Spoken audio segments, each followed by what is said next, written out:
been thinking about you lately, reminiscing, going crazy.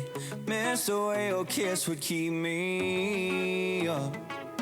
Hey, wish that you were here tonight, drinking vodka soda, extra limes, and we could just get back to being us. 'Cause I just wanna be cool again, cool again, cool again, like we were last summer. Want you again, you again, you again, to be still in my covers, all tangled in each other nights, still playing back in my head. I just wanna be cool again, cool again, cool again, yeah.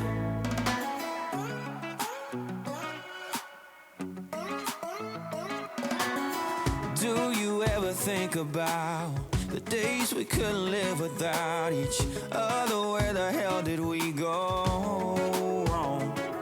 Hey, how'd we go from that to this? How'd we let a good thing slip?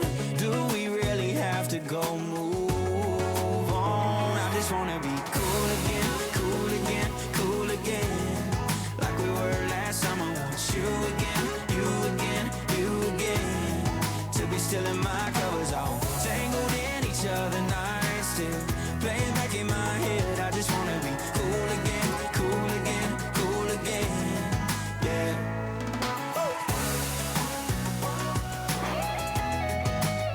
Yeah, I just wanna be cool again.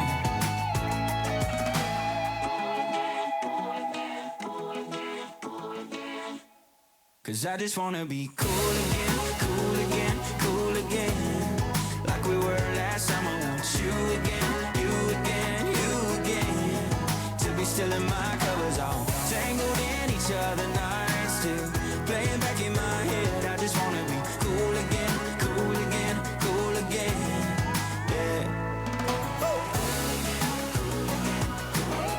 Y'all know, yeah, I just wanna be cool again. Test. Last summer with you.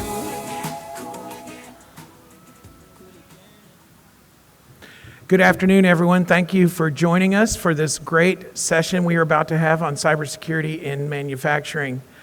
The first thing I would like to mention is if you don't have a raffle ticket in your hand, raise your hand and we will get one in your hand. Christy, we got a couple of hands in the air up here. Do you mind bringing some raffle tickets? So we have this wonderful 55-inch Amazon Fire TV that is a gift from our friends at Bexar County Economic Development that we're giving away at this end of this session. Our wonderful friend Christy from VIP Staffing is handing out raffle tickets. Must be present to win, as they say. It is true. Thank you, Christy. Just leave your hands up and she will take care of you and give you a raffle ticket before she leaves the room. All right? So, we're at a wonderful session on cybersecurity and manufacturing, strategies for today's manufacturers. And first thing we want to mention is that our conference speakers are sponsored by Comet Signs, a wonderful compliment to CPS Energy's presenting sponsorship of Trade Show. So we thank all our sponsors. We hope you're having a great day today. You do not leave our conferences hungry. I'm just going to tell you right now, we've got more tacos than you can shake a stick at SAMA, and fruit as well. So my name is Dan Yaxall, President and CEO of SAMA. Very excited about this event because we have our good friends from CyManII who are part of SAMA now, and they have brought a wonderful program in the past several years to our city, to our region, and especially to our manufacturers. And this was a competitive kind of thing that CyManII came here to San Antonio, embedded with UTSA, in part on campus, but also in part at Port San Antonio. Ed's going to tell us more about that. And let me say something about our speaker. This is Ed McCormick. Come on up, Ed. Welcome, Ed. A few words about Ed here. 25 years of experience. He brings an ability to continually evolve and learn, as evidenced by 3 successful phases of career, common through line of developing people and meeting mission objectives. He began his career as a U.S. Air Force officer. He's a graduate of the institution in Colorado Springs, Colorado, if I may say that, and a certified test pilot engineer, mastered the art of creating strategy and running programs and projects for government and private sector companies, and then grew into leading teams and functions. And I'm also proud to say that Ed is a friend of mine, and our daughters are friends, and I gotta say that because he is a great guy. So Ed, thank you for being here today. Thank you, CyManII team. If you guys haven't had a chance to go hit the MTV, please do it before you leave today. It's one of the great assets in our community for manufacturers.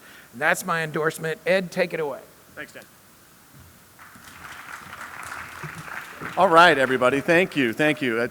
I'm kind of torn, because obviously at some point I would like to have more people here to hear this great message, but also you must be here to win the TV, so a smaller audience actually works in my favor because I have a ticket in my pocket too. So fantastic. So let's go ahead. We don't need to see my face anymore. So again, as Dan said, I'm here with CyManII.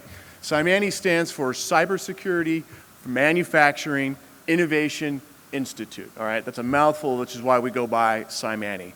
But in the name, you can hear exactly what our focus is.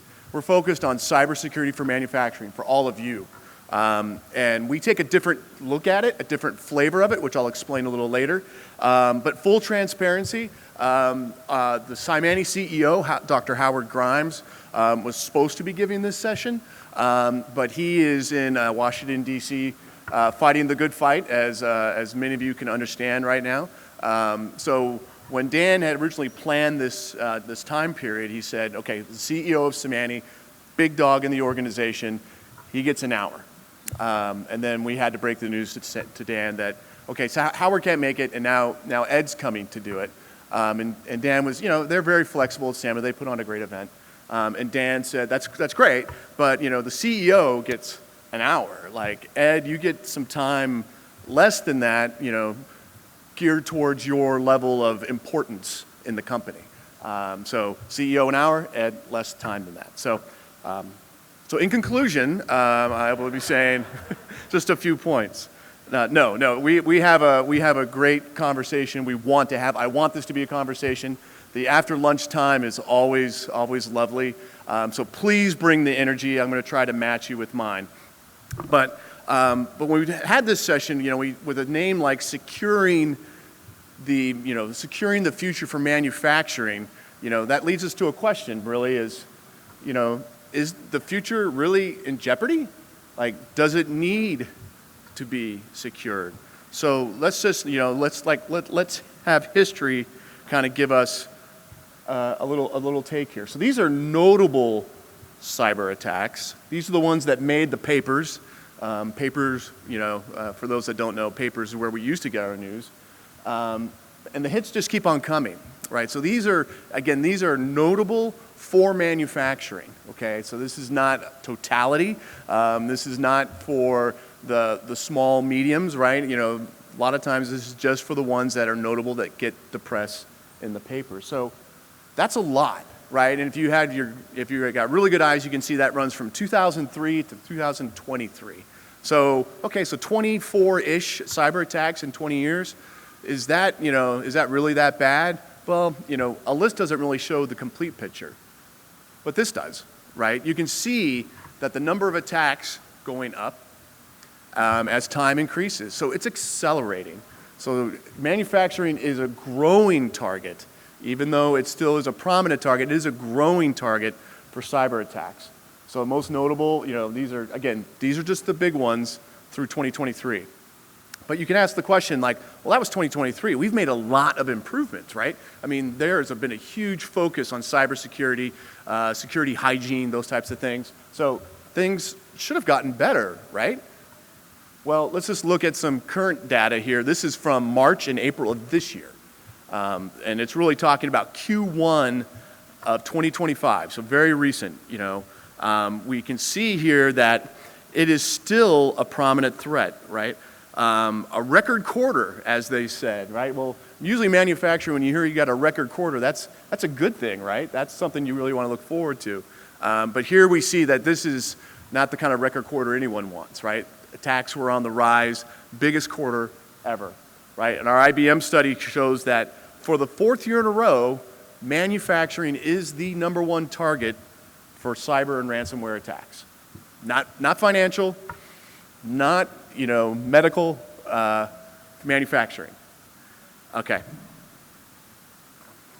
So who can help with that? Well, CyManII, right? CyManII is one. We're not alone in this game, and it is a team sport. But we want to make sure you understand what we do, what we focus on, because again, as I mentioned earlier, we take a different lens on cybersecurity for manufacturing. Okay, our focus really is across 3 core pillars. One, we want to secure the digital threat. And what we mean by that is now more than ever, Industry 4.0, more and more of our manufacturing is digitized, front to end, right? We are sending files that tell the computers, tell the processors, tell the assemblers what to do. That's fantastic. That's a great way to increase productivity, but it also increases vulnerability because digital lends itself to being attacked, okay? Secure together. We want to make sure that we know that we are focused on this with you. This is not, we are a public-private institution. We're funded primarily through the Department of Energy.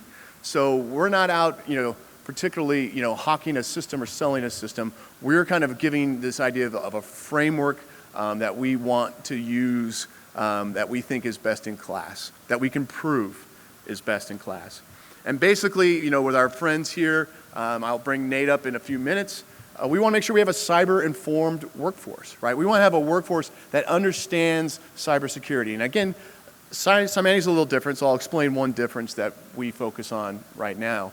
So there's IT security, right? These are the people that build you your firewalls. They build you your virus detection. That is not what we do, right? We focus in on what we call operational technology. So there's IT security, and there's OT security. And OT security is the actual machines that you use in your process. So go back out to Toyota out there, right? They have ginormous, that's a word, ginormous machines and things that flip, car frames around and assemble and weld all their parts together, okay?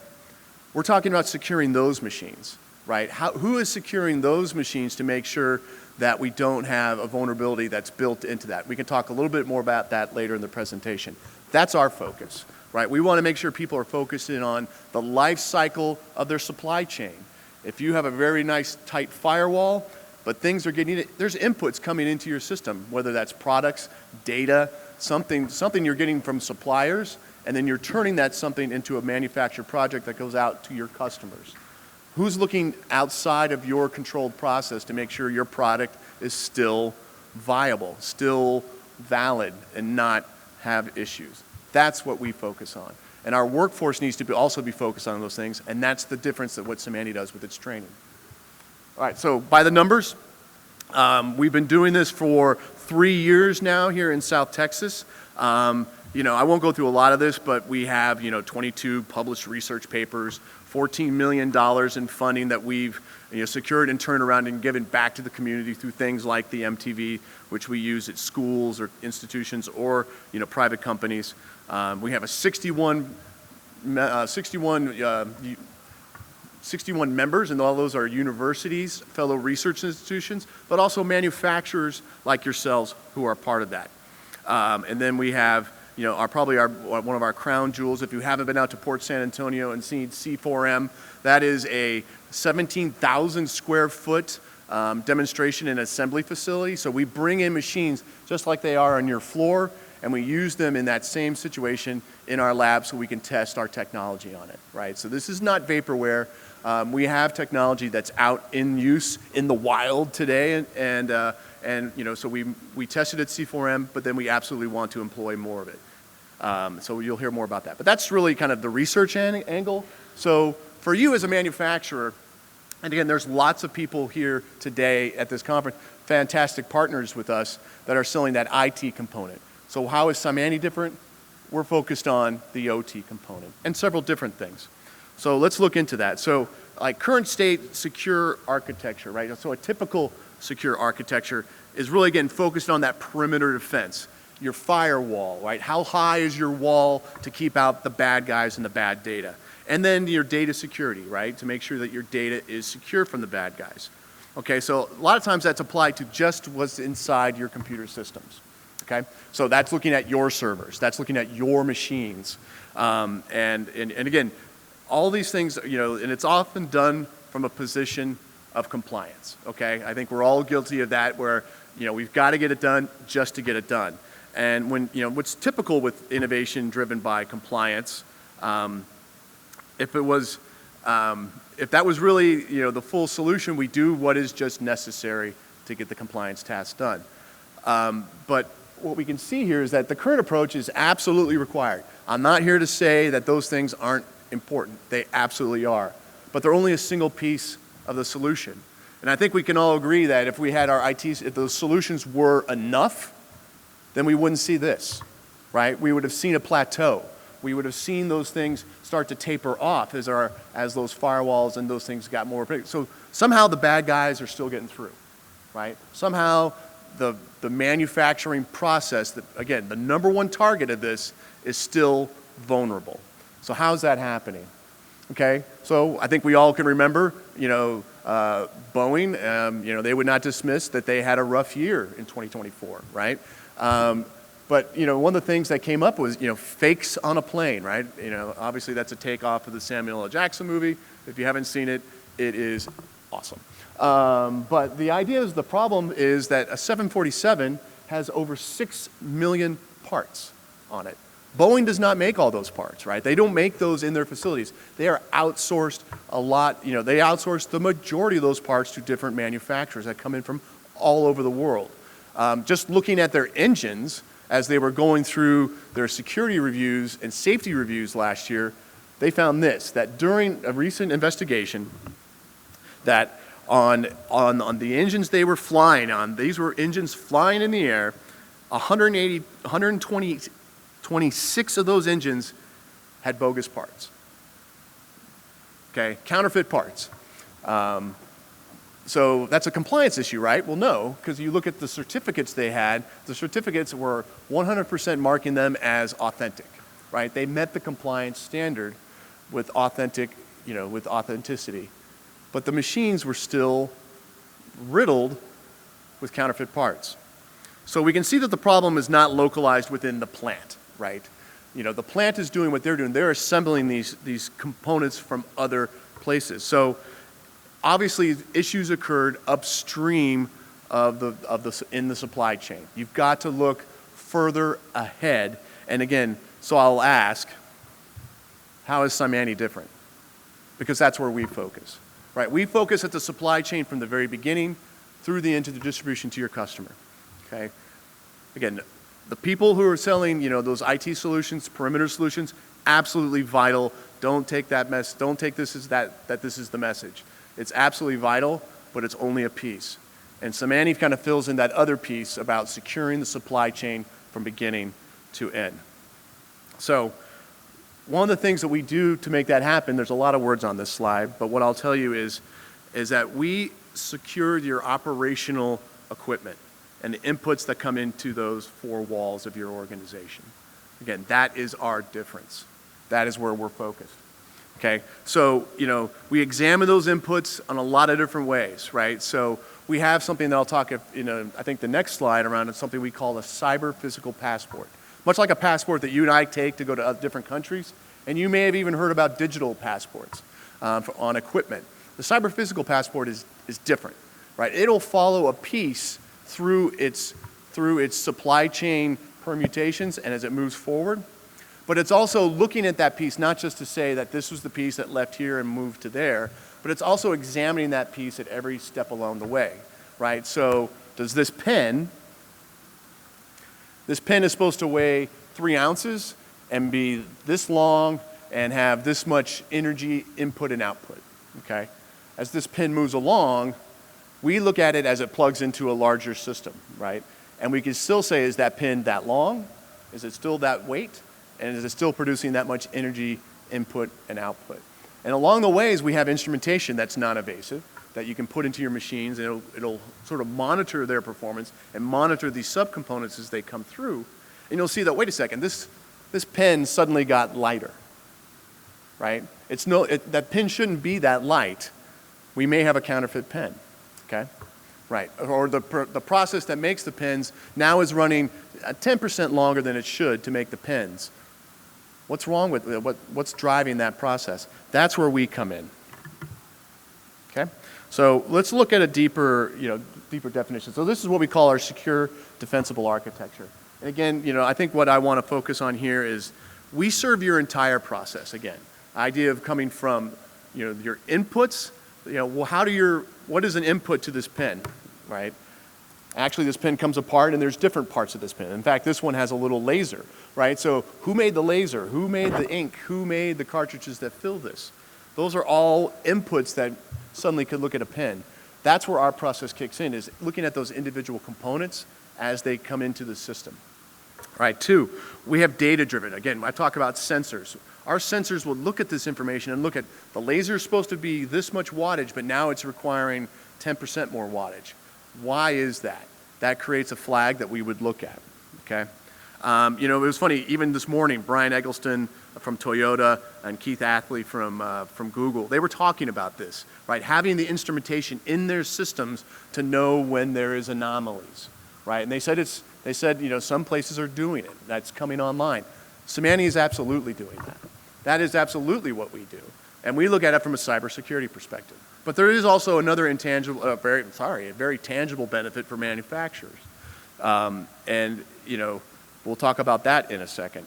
But the third part here is I want you to see with our secure defensible architecture approach is that it's tailored to you, right? We don't come in and say, these are your sensor suite, it goes here to here to here, and thank you very much. No, what we're talking about is we work with you because we want to know what the critical components are, right? We're not monitoring 6 million plus parts. We're monitoring the ones that are critical to maybe, on the engine, the airplane, maybe avionics, right? But maybe not so much on the food tray that comes out, right? But we're working with you to decide where are those critical junctures in your process and in your inputs and making sure those are instrumentized and that we can get the data there. So it's tailored to fit. Okay, so let's see how this can be. So let's just see the example. This is that cyber physical passport I was talking about. And so let me do this right. On the left-hand side of the slide, you can see that this begins at design, right? We are actually in there working on the design folks to say, what are the specs of this? What are the actual pieces what is the weight? What is the length? How much voltage runs through this thing? How much, what would be the cybersecurity components that we would care about? So we get in at the design stage just to make sure we know what the physical characteristics and the electrical characteristics of that piece of equipment are. Then, as that moves to the right on the slide, you can see that moves into a production environment. And again, that comes from many different places, right? You can see that there's a lot of different lines coming into the production. And that's where we work with you to find out what are those critical ones that, back to what our friend who was talking about theory of constraints was talking about, you don't look at everything, you look at the ones that are critical to the success of your process. He was focused on profit, we can go there, but even productivity, the things that drive your business forward, we want to make sure that those are the ones where we instrumentize, okay? And finally, into the distribution section of this, right? So as this thing leaves your facility, its potential journey for the threat journey is not over, right? We want to make sure we are looking at that to make sure that the product that leaves your facility also is arriving in good working order and as you designed it, okay? So that's a cyber physical passport. That's a CyManII product that we specialize in. Now, have we put it to use? Yes. Okay. The names have been changed to protect the innocent. So let's talk about Company X. This is a real life company that CyManII has worked with. And if you work with us, we will also protect your name. Right? We're not in the business of calling out competitors or calling out people to name drop. We want to protect your security and your privacy on these events as well. But Company X has been working with us. It's a third generation company, right? So they grew up together. They grew up doing great work. There was a large amount of trust within this company. But they evolved as all good companies do over those generations. And they've moved into a fully digitized process, Industry 4.0, okay? And they focus on additive 3D manufacturing, all right? So that's those big 3D printers that build out, in this case, build out molds for people to cast tools from, okay? That's what they make. They were hit not once, but twice, okay? The first time they got hit, they didn't have any insurance and they had no infrastructure to deal with it, so they paid the ransom. They thought they were done. Unfortunately, as you'll find out with these types of investigations, it is not uncommon, but they were hit again. Okay, so there's no honor among thieves. You hit them, they got hit again, and this time the price went up. What they did learn from the first time is they bought insurance. Okay, but what they learned in the second time was that insurance, while helpful, was not sufficient. Okay, so their production systems were shut down. All the designs that they had to run their molds were basically frozen. And their insurance, while was helpful in paying the actual ransom, it did nothing to compensate for lost production time, lost reputation risk, all the things that in a family-owned company for 3 generations were hallmarks to their business. This is what these bad guys prey upon, right? They want to come after the small and mediums, sometimes the largest too, as the data shows, but a lot of times they're coming after the small and mediums now because they know that for them the margins are thin and that the pressure is on and they'll react the way they want them to and pay up, okay? So this is what Company X was up to. All right, so after the second time they reached out to CyManII, which was great for them and great for us because we needed a place to showcase what we can do outside of a lab. That's very personal to my role at CyManII, but it gave us a chance to take this technology out of the laboratory and put it into an operational system in an operational environment. So again, I'm stressing the point, this is not a laboratory environment that's only been proven with math on a whiteboard. This is work that actually has been used and is being used in a manufacturing company that to date, since then, has not been hacked, right? So we began with basically, we stopped the bleeding with them, we secured their systems, and then we used the CPP, the Cyber Physical Passport, to look at not only their equipment that they were using inside, but also looking at the inputs that came into that system, okay? Protecting them from actually importing something, through a piece of equipment or through some sort of input to their process that was required to run their process, but in fact introduced vulnerability, okay? But it's interesting, right? So obviously, we got what we expected in terms of improved security, right? They haven't been hacked since. But data is data, right? The data that comes from these machines that tells you your machine is now running slightly out of tolerance, that could be a cyber attack. Or it could be a preventative maintenance issue, right? The machine may be slipping out of tolerance for completely benign physical reasons. So they were using the same data to find out what machines they needed to fix first, right? We need to pull the maintenance up on System 6 because we're starting to see something out of tolerance. Side benefit to what we were doing, side benefit to having that instrumentation. This goes back to what Brian and Keith were talking about in the symposium this morning. We're doing that. We're doing that with our products. Okay. All right.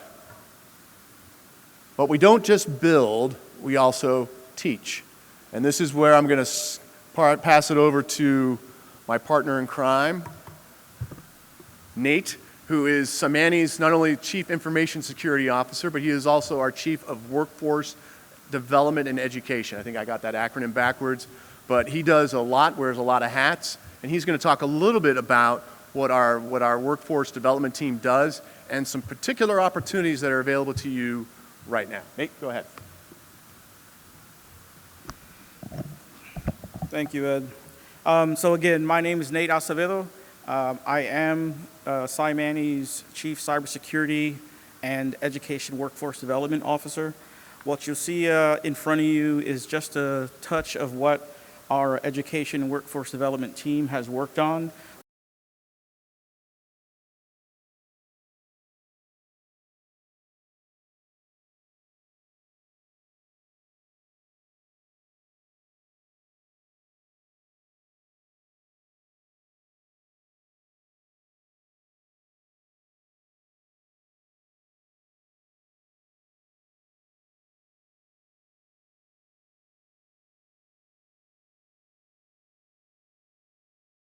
things or visits us walks away with something tangible. So in this case, we will introduce you to CyManII's OT ICS Bootcamp, which is a 7-week bootcamp. Right now it's going into a pilot phase. So we are accepting students from the small and medium manufacturers, from small businesses. We understand that some of your organizations don't have dedicated IT support, right? And that may be vendored or partnered out. But what we want to offer is an opportunity for your staff, for some of your leadership to experience the learning aspect of what Ed mentioned when it comes to your OT systems. So everything behind, right, your operations into your production. We go through a 7-week modular boot camp at no cost to you, and that may be because you're here as part of SAMA or you're here today. But at no cost, we will walk you through these 7-week modules. We have a professional staff. We have an OT instructor that's worked with small and mediums before. We have a college adjunct professor who is our experiential learning SME. We also have someone who's been operating in manufacturing for over 20 years on our staff. So the OT Bootcamp is one of the offerings that you'll find today at our MTV. Mr. Vince Rendon, please visit him after this. We're going to see if these slides are going to be made available. Otherwise, please stop by, take a photo of that QR code. That's the way that you get yourself or your counterparts registered for this training. Slides are going to be made available. Okay, perfect. So in this case, again, we will reiterate this throughout the entire event. So by the end of the event, some of our voices are gone. But what we want to make clear is we're not trying to train all of your employees as cybersecurity specialists. But what we have focused on is bringing the knowledge to existing infrastructure, existing workforce that can be the first line of defense to vulnerabilities or threats that are existing today, but generally won't be found until it's too late. And Ed mentioned some of the aspects of our partners and insurance and ransomware. So that leads me to another resource that you'll find. At our MTV, you'll have the ability to talk to our experiential learning director, Mr. Joe Mallon. And what you'll see at the MTV is a physical representation here, our mobile training vehicle, which we can take to your site. We've done it for K through 12, for colleges, a few of the small and mediums within San Antonio. But we show up to the facility, we help either that IT staff that you have or some of the staff that have been identified as a potential first line of defense by learning a new skill set. So the incumbent workforce, the future workforce, and then the reskilling of your current staff. So we'll take that vehicle out. We set up a corporate grade network in your parking lot. Your employees can take that break away from their workspace, come out.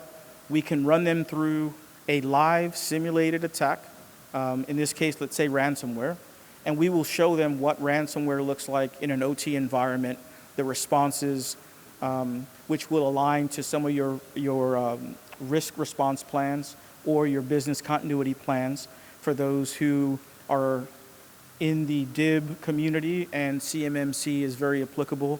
This is one resource that we can help you with in your CMMC certification process, where you have to test your business continuity plan. So that vehicle will we conduct that exercise on-prem.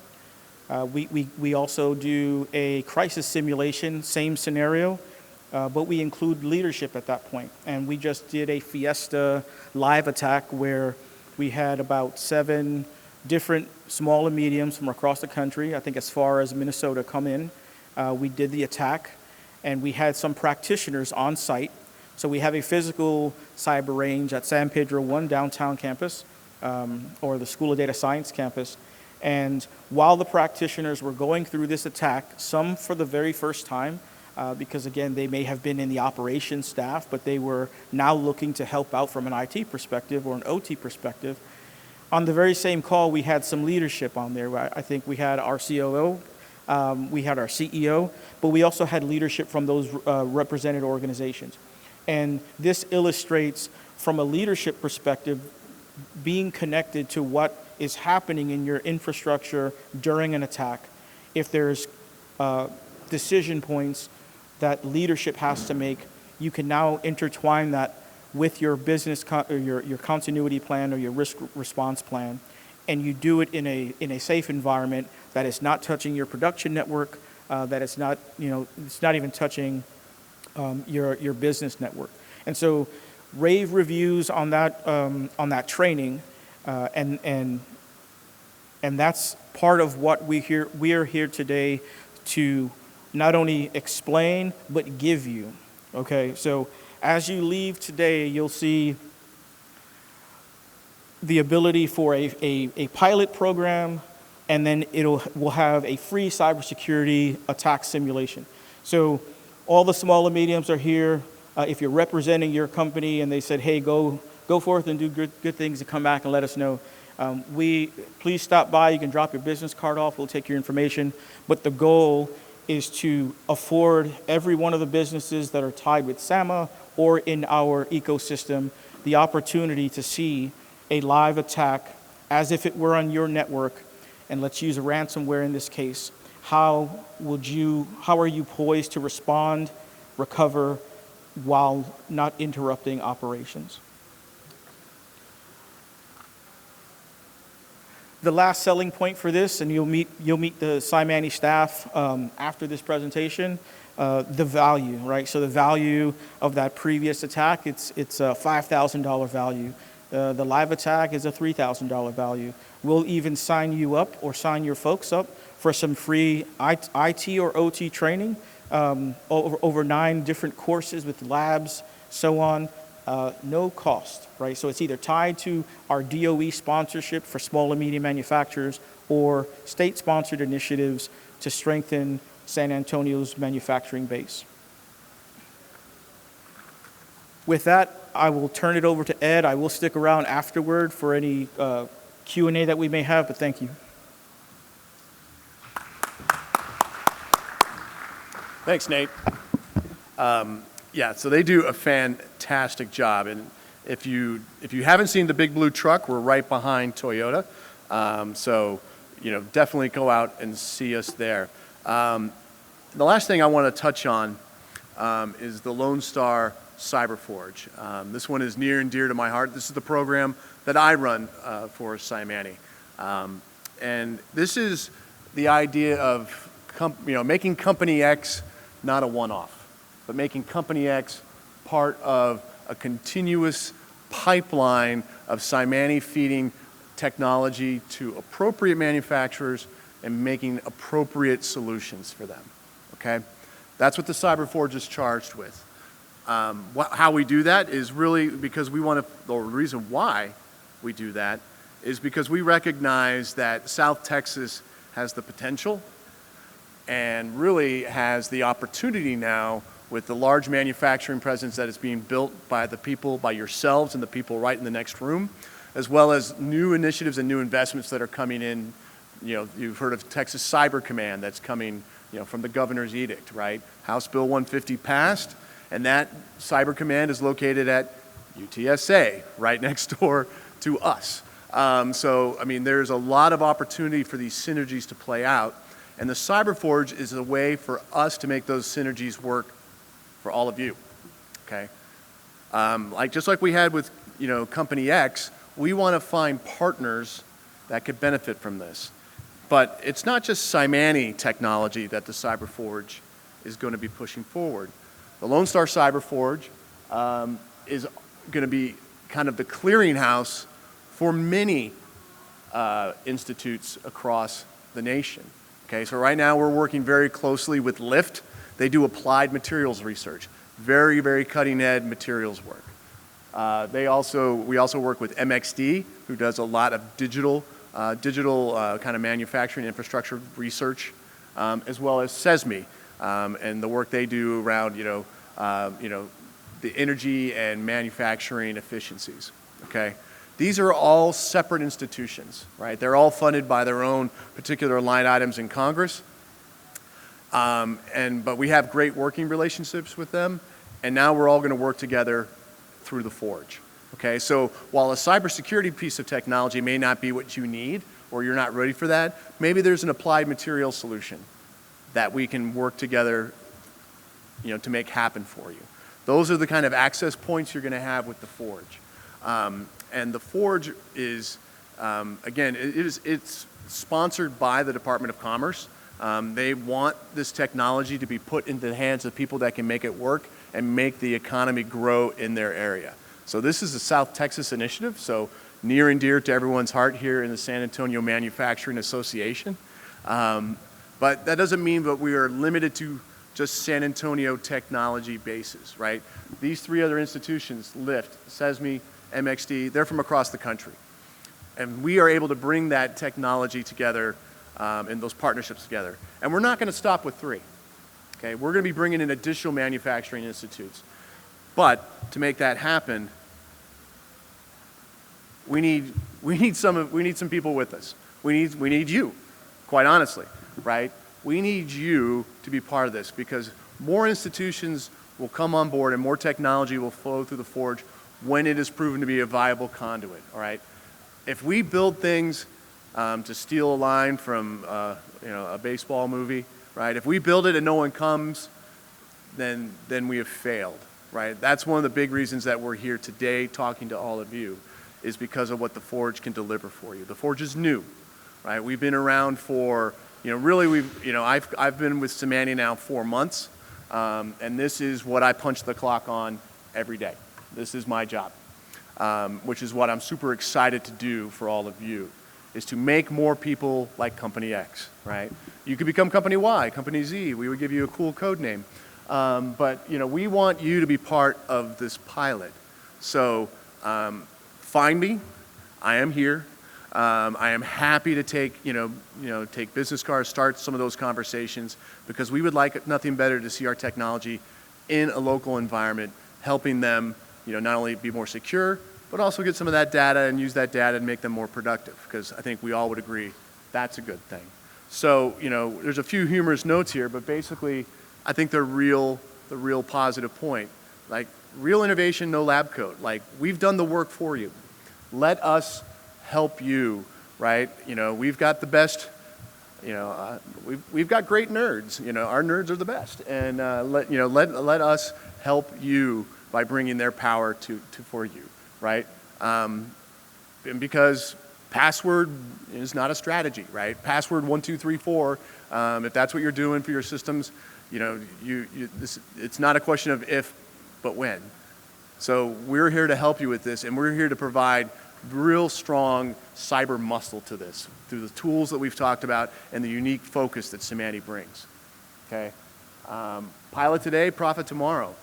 A lot of these ideas, we see that they're going to be standard practices in the future. Securing your supply chain through objective measurement is going to be the standard of practice, especially as the world becomes more digitized. Do it now, be ahead of the curve. And finally, we're here to work with you, right? We're not here to give you buzzwords, right? We're not here to give you the flavor of the day. That's not what we do, right? Again, we are funded through federal grants, and with the previous slide you saw with those other people, with those other institutes online, we're talking over $500 million of research money being applied to practical solutions. Okay, we want you to benefit from those practical solutions. So hopefully that's of interest to you. If it is, again, find me, and let's talk more. If Howard was here, Dr. Grimes, he would say at this point. And again, these are the conversations he's having in Washington right now, as we speak, that the country that has secure manufacturing is the country that's going to win, okay? It's not about being first to market. If you're first to market and your technology is riddled with with counterfeit parts and vulnerabilities baked in, that's not a win. And that's something you'll pay for down the line. Be secure to market and be at the market where it needs you with the tools you need and the products you deserve, and also with the security embedded and built from the start. Okay, with that, I am going to stop. We have about 12 minutes for questions. Thank you, Ed. Fire away, folks. We have several microphones here, so if you have some questions, please approach one of the microphones and ask your question. Nate is still in the room. I think I saw Joe somewhere as well. Any questions from the audience, please? Any questions? Okay, I have a question. You go for it, Dan. All right, so we have this great ecosystem, to use an oft-used word, in this area. We have CyManII, and we have the work, the public-private partnership that you folks are doing, the outreach that you're doing, and then I can see in this room, we have a lot of members of SAMA and others who provide IT services for companies. And so my question would be for you or for Nate, what are the opportunities there for some of these IT folks, for CyManII, and especially for the manufacturers to work together? How can SAMA, I lead SAMA, so that's my question, how can we facilitate more interaction like this in order to put the conversations in there? Because I like the way that Dr. Grimes puts it, that we are trying to create here in this region. We have an opportunity with the presence of these different organizations and companies to create almost like a global leader in secure manufacturing. Absolutely. So it's a great opportunity. As someone embedded in SAMA, I want to know how we can all interact more, and maybe some of you folks in the audience might have some ideas as well. So Ed, Nate, what are y'all's thoughts about that? Yeah, I'll start, and please, Nate, come up here and give your thoughts as well.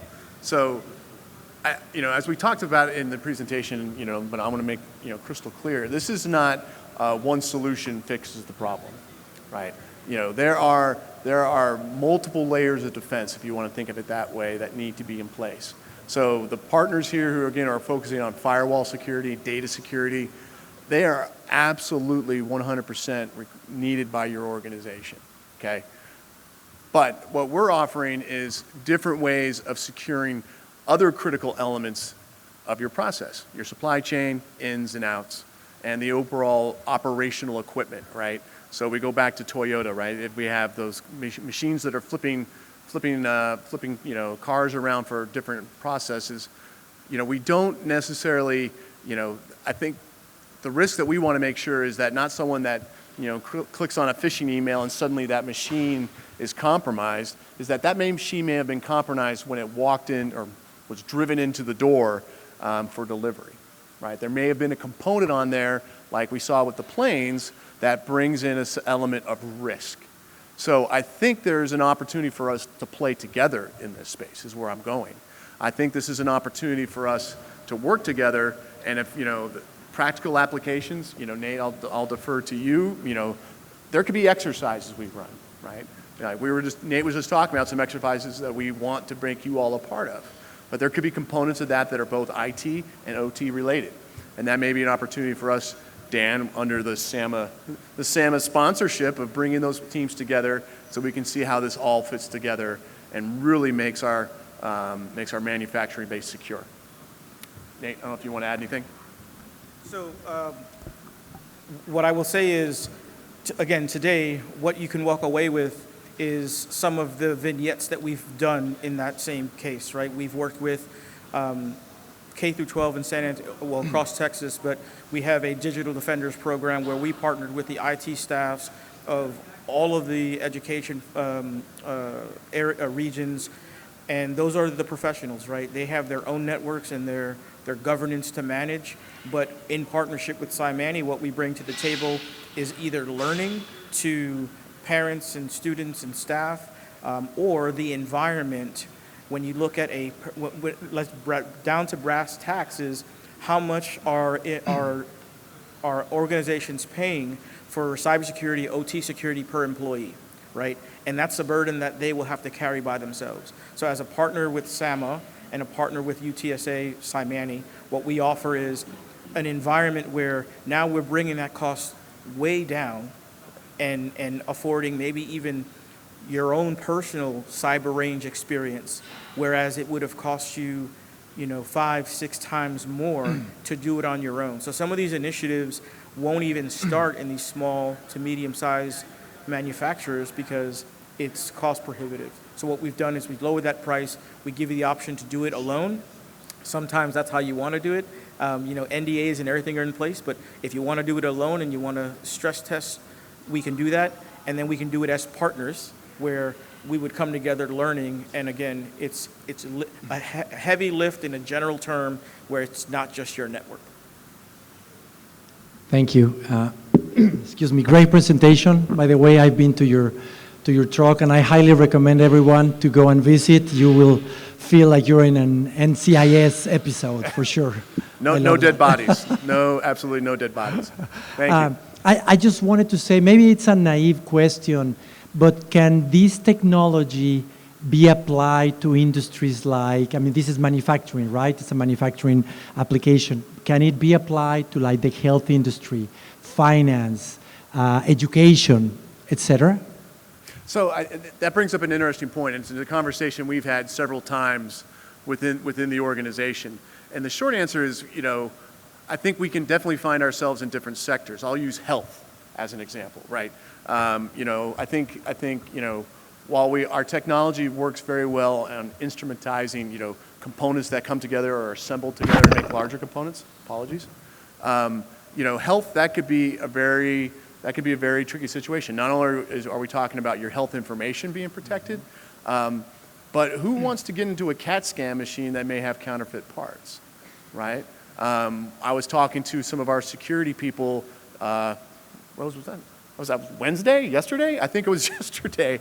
And he was talking about the latest piece of medical technology that just became wireless within the last couple years, pacemakers, right? Pacemakers. And if you don't have a pacemaker or in the medical industry, you probably certainly know someone who does have a pacemaker. It's terrifying to think that pacemakers could have parts that could become vulnerable, right? But, adversaries are absolutely, our security people, our threat people were absolutely discussing that, yeah, that's, if we know a particular person that we want to take out of commission has a pacemaker, that's technology that, could become vulnerable. And that's just terrifying, right? So I think there's different ways to apply these processes, absolutely. The charter we have right now is with manufacturing, but that's, it's funny we were talking about today about AI, right? I think AI started with very narrow focus and became very broad. So, we're certainly not going to be naive about how these tools can be applied in broader context. Thank you so much. Thank you very much. Congratulations again. Thank you. Oh, thank you. Hi, this is a lovely talk. My name is Monique Clark. I'm with Cyber Compass out of Austin. We're a small cybersecurity firm. And there's no doubt how critical manufacturing is into the OT sector, but I didn't hear the conversation about risk management. We talk about different gap analysis and basically how these critical vulnerabilities can basically not just critically unsecure your environment, but also lives can be at risk. So do you guys deal with risk management? So as a core competency, I would say we don't do risk management probably in the traditional sense, right? I think risk management, we can look at is that we provide data to that equation, right? We provide data, much like you would look at a production environment, you could look at data over time and see trends. Okay. Right, we can do similar things within your own system to see where systems might be growing at risk. Vulnerabilities started to be hopefully pointed out in advance. So I could see us being part of a formal risk management practice. We don't have a risk management sector in CyManII. Again, CyManII is really focused at the research and development end, and the CyberForge that I run is really about commercializing the research and development. But I think that research and development and the products we discussed absolutely could be key inputs to risk management. Beautiful. Thank you again. Thank you so much for coming. Hi, Jake Lawak with Tech Systems. First off, I want to say I appreciate the distinction between OT and IT cybersecurity. I hadn't really thought of that before, the parts being compromised before they even get in there. Right. But in the example you gave of Company X, right, that seemed very money motivated versus the example you gave about Boeing, I think that seemed more poised to destabilize something that's very important, right, in America.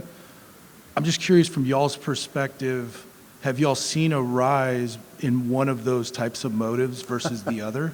Wow. That is a very loaded question. I can tell you what I've researched. So CyManII, I don't think has put up, we don't have publications that probably would look at that specifically. So I'll tell you about what I've read, right, in the reports that I was reading and putting this presentation together. This is absolutely a business for some people, right? This is absolutely driven by money, and so they are motivated to create profit. And if they have an environment where they can't make profit, they go look somewhere else, right? So if your supply chain is secure and they can't get intrusion, they can't get into it, they can't make money, they'll go look somewhere else. That being said, state actors absolutely could be also involved in this, right? And they have very different motivations. They will keep trying because it's part of their state policies or outlook. And so I think those are very different. I think both are on the rise. The data I was collecting, that was really focused on ransomware, which obviously has the financial component for the people who treat it as a business. But that vulnerabilities by design, things that are built maybe offshore that have backdoors literally built into the system itself. It depends on where that system is at. I think one of the people that participated in our cyber threat event last week, was CPS, the sponsor of this event, right? I mean, obviously there's critical infrastructure pieces that, regardless of trend, even if it doesn't look like they're getting more and more hit, we still want to protect vitally and very, very robustly. Thank you. Thank you. Absolutely, Nate, please. I know we're going to short on time, but two things. To the first, the last question for the risk assessment, CyManII will partner with you all, right, as we did in a previous partnership where we focused on bringing a small or medium manufacturer along the way from things as simple as passwords and multi-factor authentication to risk response, which included your risk mitigation, risk assessment, as well as your business continuity, right? There are certain organizations that we started working with in that pilot program that we trained over 400 people across 7 different states, and the number one response that we received from their IT folks were, yes, 75 or 80% of the risk comes from the human factor, right? But from an IT perspective, that's kind of common. That's why we have our cyber awareness training and our phishing attempts. But one of and you can check, CISA just dropped the report yesterday on the effects of OT in that lens. So all of the attacks that we've seen and we've learned of, yes, they have been perpetuated through an IT lens, but as the numbers have already indicated, if you have an OT network, chances are it is not to the same, it is not secured to the same level as your IT for obvious reasons, but it still is your threat vector. So in that case, yes, we do have a program that we can help kind of bridge the gap and identify that on a case-by-case basis with each and every one. And then, of course, if you look at that CISA report, you'll see where those threats are coming from to an OT environment.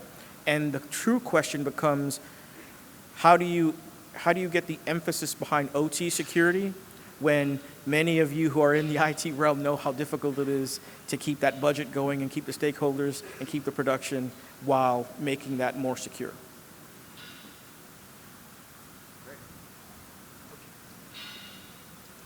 Thank you, Nate. Thank you, Ed. Is it TV time? It is TV time. Yes. Not that you're more important than the TV, but it is TV time. But first, I would love to hear a round of applause for our presenters today, Ed McCormick, and Nate from CyManII. Please make sure that you visit the MTV out here and take a look in there and look at some of the hostile environments they can create for your company on site, as well as train folks. So now our friend Deborah Carter from Economic Development at Bexar County is going to say a word and do the drawing for those of you who have your ticket. And before we do that, I just want to remind everybody, at our 245 session, which is a national release of findings by RSM Accounting of a survey in the US and Canada that they're just releasing tomorrow, so you get the first findings on supply chain. Very important, straight out of the headlines, and then we have a panel as well. So please come at 2:45 for that session, and then we can go straight to the social happy hour. And the prize at that one is going to be a PS5. So please come to that session. Deborah, join me at the mic and say a word if you would like. Thank you. Thank you for having us. Please stop by the Bexar County booth at 518, and then also Texas Fast Track in the education area. I think we're at 712 over there. We'd love to meet you. But without further ado, drum roll, please. We are going with ticket. Last three numbers are 472. 472. You got it? All right. Big winner. What's your name, sir? Pete Castus. Pete? Pete Castus, 4M HR Logistics. Okay. Wonderful. Nice to meet Thank you. Nice Congratulations. To meet you. Thank you very much. Pete from 4M. And Pete, congratulations. You get to drive it off the lot today. Perfect. All right. So thank you, everybody. We'll see you at 2:45, giving away a PS5. Get another raffle ticket. We get rid of these and we start over again. Go visit the MTV, visit the rest of our folks, and thank you all for attending this session.